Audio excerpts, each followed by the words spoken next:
Alright, so apparently my video 3 audio isn't working. So, I'm just gonna say whatever I didn't say in my videos, I'm just gonna say it. Because I don't know what was in that video. I can't go back through my notes and figure out what I was supposed to say to you guys. So, I want the family to know that their son has a long history of getting girls pregnant and having these women abort their children. Okay?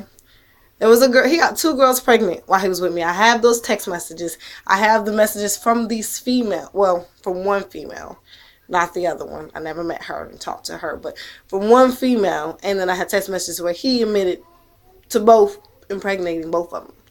And they both ended up aborting the kids. And all this was around the time I was actually pregnant with Jada. I was the only one that didn't abort my child. Okay, so I want the family to know that Darren would have had 3 kids in under a year by 3 different women. I was just the only one dumb enough to keep it. So I have proof of that. Now the charges of last year, I don't know what story he told the family about those charges, but here's the truth, and I do have a district attorney in Durham County who can vouch for this because she spoke to me and she said, look, I know that this man threatened you. I know he put his hands on you. I know that you didn't just make this shit up. Well, she didn't cuss. She didn't say shit. But she's like, I know you didn't make this up. Are you sure you want to drop these charges? And I was like, yes, ma'am. So this is what ends up happening. Darren gets out of jail. I got me an apartment. I got me a house. I got me a car. I got a babysitter. And I got a good paying job. Okay? I'm doing my thing. This is how Darren snuck his way back into my life, okay? So, he gets out of jail. A month goes by or whatever. Jada's like, where's daddy? She's asking for, her daddy. Where he's at. She go to my mama's house. Where's daddy at? So, I'm thinking, okay, my daughter's missing her father. Okay? I'm starting to feel guilty about the fact that, okay, your daddy got locked up. I told on your daddy, he got locked up, and as a result, he's not in your life. I mean, how do you even explain that to a 3-year-old? With my history of abuse and the guilt that has been suppressed and put upon me for so many years, my immediate reaction to hearing my daughter say, I miss my daddy, where is he? Is guilt. Because ultimately, I was the one that put him in jail. So one night, I called Darren on the Moore's phone, and I said, look, Darren, I thought about it long and hard. I said, I just got out of church today. It was a Sunday. I said, I went to church today, man. Pastor Henry was talking about forgiveness. He was like, how you going to ask God to forgive you if you don't forgive others and show mercy on other people? So I was like, Jada's been asking about you, saying she missed you and she, wants to see you and everything. And I said, look, I thought about this. If you end up getting these charges again, because the first case, I won that case. He appealed it, okay? And we was on our way back to court. After he got out of jail, we was on our way back to court. I was like, Darren, I don't want you to be another black man with a record where it says convicted felon. And now you can't get a job. You can't help me with these kids. You can't help Monica. I said, it's like a domino effect. You go to jail, and then you get this felon on you. You come out, you can't get a job. Now Quanda can't, get help with her child. It's like my head was so fucked up that I wasn't even thinking about the fact that this dude tried to kill me and my unborn child. I matter too. But because I'm so used to taking care of everybody else and putting everyone else first, my reaction was thinking about Quanda and Monica, thinking about Jada, thinking about everyone but myself. You know what I'm saying? So I was just like, I don't want that, I don't want this to follow you for the, And then not only that, but I downplayed what happened to me. And I was like, well, what you did wasn't even that bad. It's not bad enough for you to have this thing go down and follow you for the next 20 years. Now, out of this situation, I'm looking at it and I'm like, yes, the fuck that was. A motherfucker tried to kill your ass and your baby. Hey! Get out. Get out, Roman. He tried to kill you and your baby. That is big enough for this motherfucker to get a record. But as a victim, as a person who's been living as a victim so long, was not thinking like that. My thoughts, my perception, my views on things just it was skewed. Okay, so he's like, okay. Then all of a sudden we start texting. Can I come hang out with you and the kids? I'm gonna spend time with you and the kids. I miss you and the kids. So that's how I ended up picking up Darren. Now the Moors, when Darren first got out of jail, did y'all or did y'all not notice around June or July? I think it was around July that y'all never saw y'all son. Like he just fucking disappeared for weeks at a time. That's because he was living with me. Okay? Now, I had a babysitter. Darren had no need to be in my face now that I think about it. But he played the, I want to spend time with y'all. I really miss y'all. And then he played the, well, you know, I know you don't need a babysitter or whatever. You don't need me to babysit the kids. But, you know, I can save you $250 if you let me watch the kids. Now, I'm not homeless anymore. Darren doesn't have no needs, so there were a lot of times where I dropped the kids off and I was about to go to work and I was like, dude, I'm about to go drop you off at your home. And he'll be like, I don't want to go back to that place. I was born there. There's nothing for me to do. I want to hang out with y'all. Why can't I just stay at your house or stay at your hotel room when you're in town? And I'm just like, because you don't live with me. You live with your parents. I said, if I keep you here, who's buying your food? If I want to go hang out and do something, I have to not only buy it for myself, but I have to buy it for you as well. You know what I mean? Like, those were the things that I was thinking about. I was like, it's costing me money for you to be spending time with us because if we're all doing group activities, I got to pay for it. It wasn't like a, let me see the kids and we hang out one day and then he goes back home to his mom's house. No, he wanted to stay with us every fucking day. Like, he wanted to live with us. Then he threw in the, oh, you could save $250 a week if you let me watch the kids. Now, it says pedophiles, they offer too good to be true babysitting services to their victims. They find a need to fill. He had no need at that point. But he enticed me with the, oh, you could save $250. Mr. Moore knows I had my own house. I had my own car. I had my own job. I had someone watching my kid. But the $250 was enticing to me. So this is what I did. This is what I ended up doing. I said, okay, Darren. I said, I'll say the $250. He was like, it go towards diapers and all this stuff, clothes and stuff for the kids. Since I'm not able to help you, I can help you that way. So I said, okay. So I told my babysitter, I said, look, you know, the kid's father's back in their life. I said, I won't be needing you to watch the kids anymore. So, no. So she said, okay. Man, soon as I fucking fired my babysitter or let her go of her duties, the abuse started again. Okay? Now he's in a position of power because in order for me to work, I got to have a sitter. Okay, so now we're back in the Durham situation. The situation that I've been in for years. We're back in that situation where now he has control over, kind of like control over me. Because now he's babysitting my kids. Now that's the scene that the Moore saw that day when I came to their house and I threw the car seats on the yard and Mr. Moore was like, you're being dramatic, you're overreacting. And I ran out the house and turned on my car and I went in reverse and I left. That's what y'all saw a product of. I was on my way to pick up Darren, actually, to take him to my hotel so he can watch the kids so I can go to work. I'm on the phone with him. I'm like, Darren, I'm on my way. Then he starts bringing up my ex, Joe. And I'm like, dude, we don't have time to talk about this. I said, dude, that's happened months ago. I moved on. He's moved on. I'm coming to pick you up so you can watch the kids. No, man, that was fucked up what you did.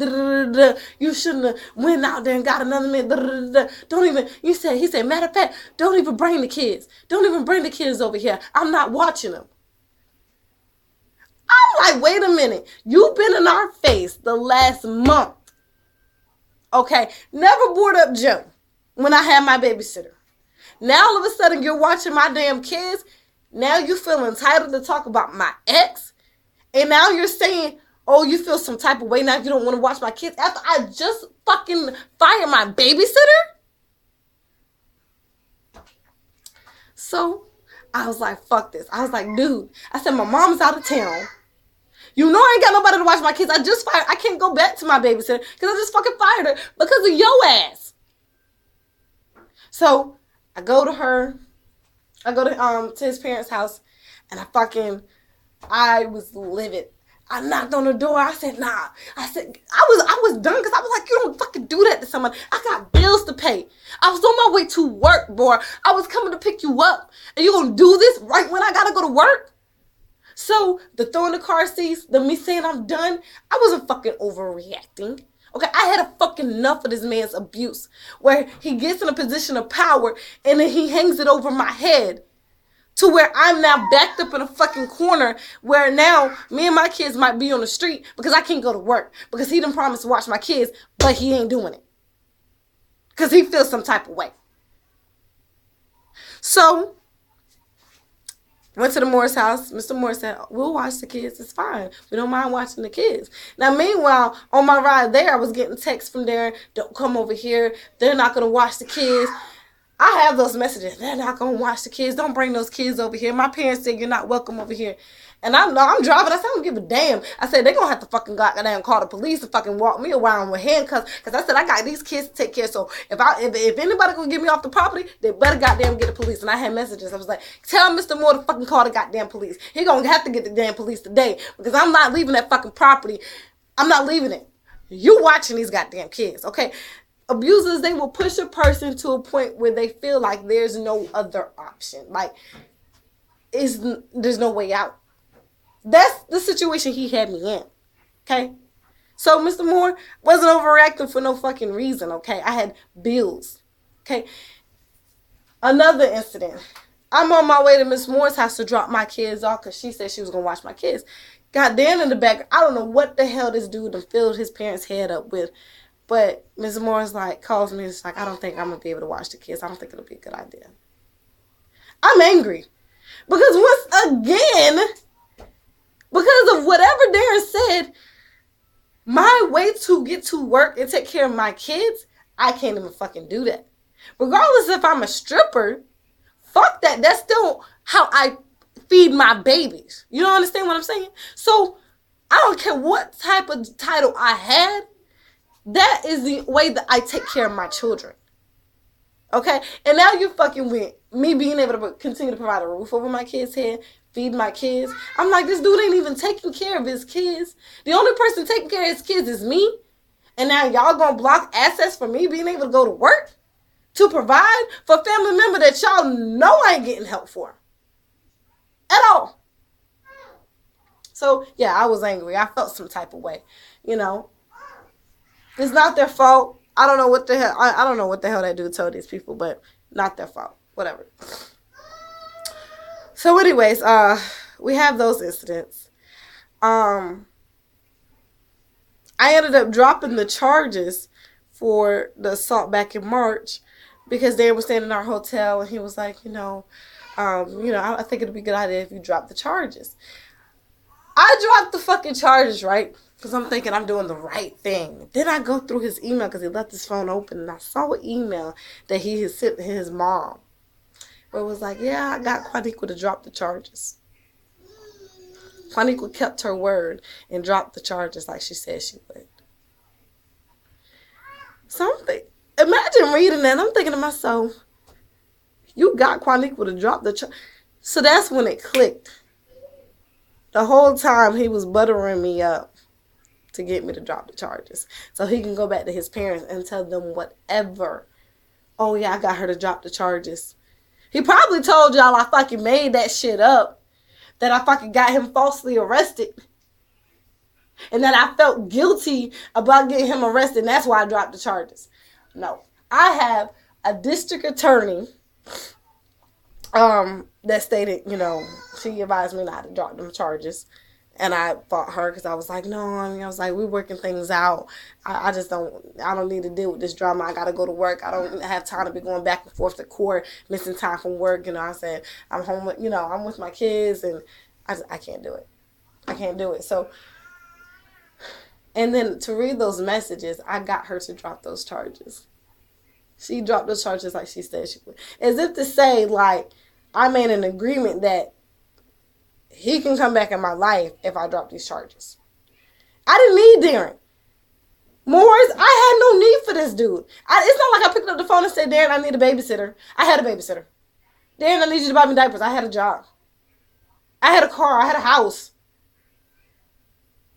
I contacted him because I said, your daughter misses you. It turned from your daughter missing you to him staying with us for weeks, every day. Okay. I'm going to say this question. I'm going to leave this on this note for the family. Okay? Because I think I've more than proven myself. Okay. Y'all got to understand I was pregnant with Joe's baby, right? So we thought it was Joe's baby. I just got this man arrested, right?